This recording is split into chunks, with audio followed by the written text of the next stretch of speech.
আজাৰাত আদানী গ্ৰুপৰ এৰো চিটি নিৰ্মাণৰ যুজাক লৈ ৰাইজৰ প্ৰতিক্ৰিয়া মিৰ্জাপুৰ আজাৰা গৰলৰ 410 বিঘা ভূমি অধিগ্ৰহণ কৰি এৰো চিটি নিৰ্মাণৰ পৰিকল্পনা কৰিছে আদানী গ্ৰুপে ইয়াকে লৈ সংকিত হৈ পৰিছে বৃহত্তৰ অঞ্চলৰ ৰাইজ আমাক এই সন্দৰ্ভত সবিশেষ জনাব সাংবাদিক হিতেন মালিয়ে হয় এতিয়া ৰাজ্যখনৰ চৌদিশে কেৱল উচ্ছেদ আৰু উচ্ছেদ অভিযান চলি আছে আৰু তাৰ মাজতে মহানগৰীৰ যি বিমানবন্দৰৰ সমীপৰ যে গাঁও সমূহলৈ আহিছে ভূমি অধিগ্ৰহণৰ জাননী তাক লৈ এতিয়া যি অঞ্চলটোৰ গাঁৱৰ লোকসকল আছে বাসিন্দাসকল এতিয়া শংকিত হৈছে মোৰ সতীৰ্থ প্ৰথমতে মই দেখুৱাবলৈ অনুৰোধ কৰিছো এইটো হৈছে নতুনকৈ যি বিমানবন্দৰৰ যি টাৰ্মিনেল এই টাৰ্মিনেল আৰু এই টাৰ্মিনেলটো সম্ভৱতঃ 8 ছেপ্টেম্বৰত প্ৰধানমন্ত্ৰী নৰেন্দ্ৰ মোদীয়ে এইটো আনুষ্ঠানিকভাৱে মুকলি কৰিব তাৰ পিছত কিন্তু এই যিটো আদানী গ্ৰুপে যেতিয়ালৈকে এই বিমানবন্দৰটো নিজৰ কব্জাত লৈছিল আদানী গ্ৰুপে লৈছিল তেতিয়াৰ পৰা বিমানবন্দৰৰ যি ওচৰ-পাজৰৰ যিসকল মাটি আছে সেই মাটিসমূহ তেখেতসকলে পৰ্যায়ক্ৰমে অধিগ্ৰহণ কৰিবলৈ ধৰিছে আৰু শেহতীয়াভাৱে যি আদানীৰ নতুন টাৰ্মিনেলটোৰ ওচৰত থকা যি গাঁওসমূহ প্ৰায় গাঁওসমূহ যে মিৰ্জাপুৰ আজাৰা যি গৰল এই অঞ্চলৰ গাঁওসমূহলৈ আচলতে এটা ৰাইজৰ মাজত এটা শংকিত হৈছে তেখেতসকললৈ এতিয়া ভূমি অধিগ্ৰহণৰ জাননী আহিছে আৰু যি ভূমি অধিগ্ৰহণৰ জাননী আহিছে বৰ্তমান প্ৰায় 410 বিঘা ভূমি তেখেতসকলে ইয়াতে অধিগ্ৰহণ কৰিব আৰু অধিগ্ৰহণ কৰি তেখেতসকলে যিসকল পৰিয়ালে যে বিমানবন্দৰ ইয়াতে হোৱাৰ পূৰ্বতে যে বিমানবন্দৰ যেতিয়ালৈ হোৱা নাছিল তেতিয়াৰ পৰাই আচলতে এই অঞ্চলৰ মানুহ হ'ব এই সকল লোকসকল আচলতে ইয়াতে বসবাস কৰি আছিল আৰু এতিয়া যি বসবাস কৰি থকাৰ পিছত এই সকলৰ মাজলৈ এতিয়া এটা শংকা নামি আহিছে যে ইতিমধ্যে তেখেতসকলে যে অঞ্চলৰ লোকসকলে যে বিমানবন্দৰৰ নামত প্ৰায় 4বাৰ তেখেতসকলে ভূমি বিমানবন্দৰক গতাই দিছে বিমানবন্দৰ তেখেতসকলে কোনো ধৰণৰ মূল্য নহকৈ দিয়া নাই তেখেতসকলে মূল্য লৈ তেখেতসকলে দিছে কিন্তু তেখেতসকলৰ মাজত এটা ডাঙৰ প্ৰশ্ন উত্থাপন হৈছে যে বাৰে 4বাৰ তেখেতৰ ভূমি দিয়াৰ পিছতো তেখেতসকলে এতিয়া যি থকা ঘৰ যে ভেটি মাটিও তেখেতসকলে বিমানবন্দৰক দিয়াৰ কাৰণে তেখেতসকলক যে বিমানবন্দৰ অধিগ্ৰহণ কৰাৰ কাৰণে তেখেতসকললৈ এতিয়া নটিচ আহিছে প্ৰায় 125টা পৰিয়াললৈ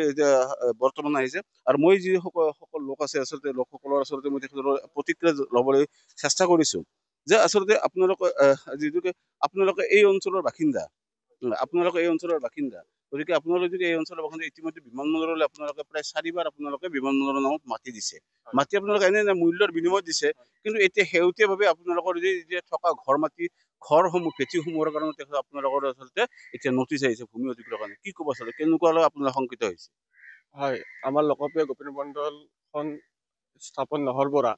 ইয়াত আমাৰ বছৰ ধৰি মানুহখিনি আছিলে অকল লৱাৰ মিৰ্জাপুৰ গৰল আজাৰা বিভিন্ন ধৰণে আজি পৰ্যন্তলৈ 4বাৰকৈ মাটিখিনি দিলে আৰু বিমানবন্দৰখন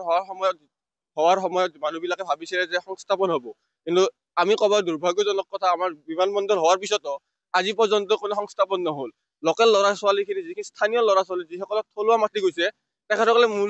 উচিত মূল্য পালে কিন্তু ইয়াৰ মধ্যে কিন্তু কোনো ল'ৰা ছোৱালীৰ যে কৰ্মস্থাপন হৈ ইয়াত নহ'ল আৰু ইতিমধ্যে অসম চৰকাৰে আমি শুনিবলৈ পাইছো ডিচি অফিচৰ পৰা ডিচি মহোদয়ৰ জৰিয়তে আমি জানিব পাইছো যে ইতিমধ্যে জাননী প্ৰদান কৰিছে কিন্তু এতিয়া এনেকুৱা হৈছে যে আমি তাৰমানে নিজে বসবাস কৰি থকা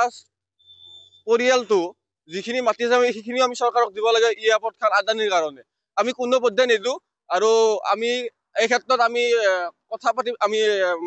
আমাৰ যিহেতু সমষ্টিৰ বিধায়ক ৰমেন্দ্ৰ নাৰায়ণ কলিতা আছে হিমন্ত বিশ্ব শৰ্মা নতুনকৈ সোমাইছে জালুকবাৰী সমষ্টি পৰিছে যিহেতু আমি তেখেতৰ আগবাঢ়িম আৰু আশা কৰোঁ এই বস্তুটো নহ'লে তীব্ৰ গৰিহণা আমি জনাইছো আৰু যদি অনাগত দিনত আমি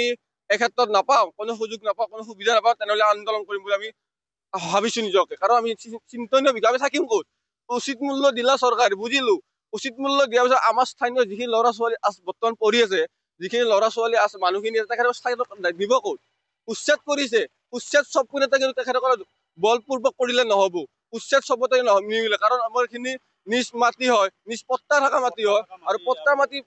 আমি যিখিনি চৰকাৰক দিব লাগে ধন আমি দি থকা হয় তাৰে পিছতো আমাক নিখুজিব আমি দিম কোনো পধ্যে নহ'ব এই মানি নলওঁ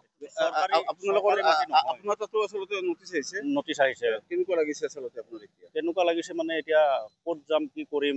মানে এনেকুৱা লাগি আছে এতিয়া এইটোতো সম্ভৱ নহয় আৰু আমি যাম ক'ত ল'ৰা ছোৱালীৰ ভৱিষ্যত আছে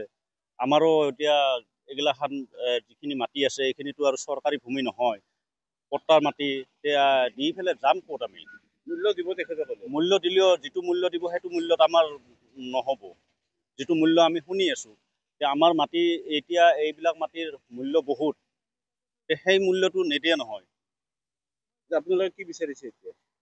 কি বিচাৰিছোঁ মানে এইটো আমি ইয়াৰ পৰা আমি